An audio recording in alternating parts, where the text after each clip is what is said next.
Well, howdy there, Internet people. It's Bo again. So I guess we need to talk about Venezuela. Okay, so what's happening? We're trying to start a coup. That's what's happening. We're trying to institute regime change. And there are a bunch of talking points about why we should do this, and I think we need to talk about them. Okay, so the first is we have to preserve democracy in Venezuela by recognizing people that weren't elected as the legitimate government. That that doesn't make a whole lot of sense. And then when you bring that up, they're like, well, it was a rigged election. Was it though? Was it really rigged? Because it doesn't seem like it. See, the opposition party called for a boycott of the election. Voter turnout was really low. It appears that their followers did what they asked. They boycotted the election. Therefore, they lost. That's kind of how that works. Now, as far as it being rigged, one of the signs of a rigged election is high voter turnout, not low. See, when you stuff the ballot boxes, it appears more people voted than did. So if you have a record low voter turnout, odds are it wasn't rigged. Odds are is that the opposition party boycotted the election.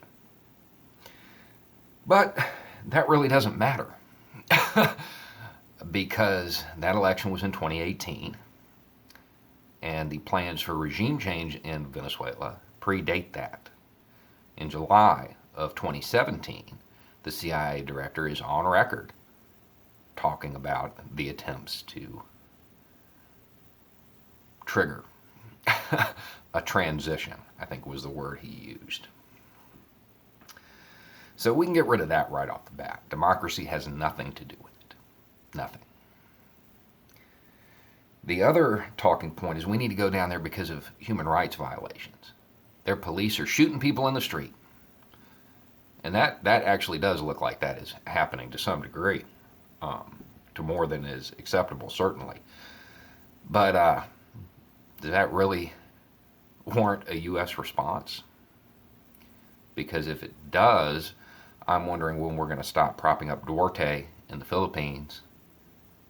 We're going to stop backing Saudi Arabia. U.S. doesn't care about human rights. It never has. It never has. That is not something that influences U.S. foreign policy. That's borne out by the fact that if it's a dictator that is in our pocket, they can do whatever they want. The only time human rights gets brought up as far as foreign policy is when it's time to convince you that it's time to go invade some country or trigger regime change. So that's not it either. Not the real reason. You know what could be the real reason? Exxon and Chevron getting thrown out.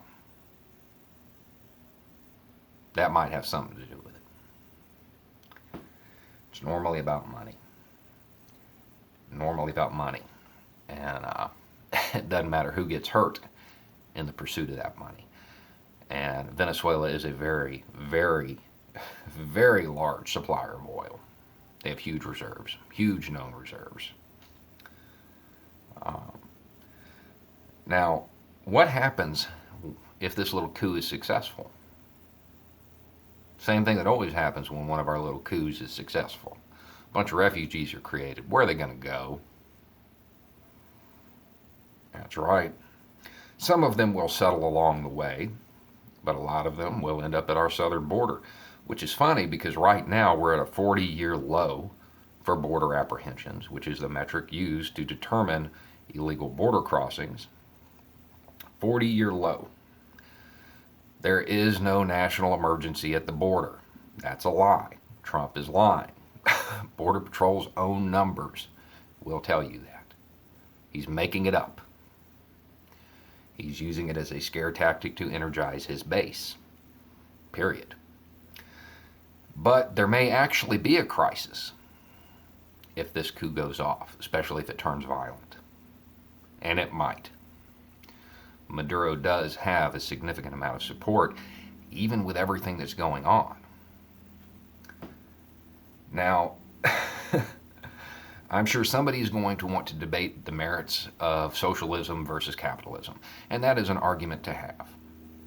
But prior to getting into it, I would ask yourself, A, is the fact that a nation operates under a socialist system cause enough to wage an economic war against it and collapse their economy? To quote, make their economy scream. And if it is, when the economy does scream and things turn bad, does that really reflect on socialism? The other question that you'd have to ask is a free market really what's in competition with Venezuela's socialism right now? Or is it the type of crony capitalism that gets Saudi Arabia to flood the market with oil and therefore destabilize the one real export that Venezuela has? Anyway, it just might be better for the U.S. to sit this one out. Maybe this isn't our job. It certainly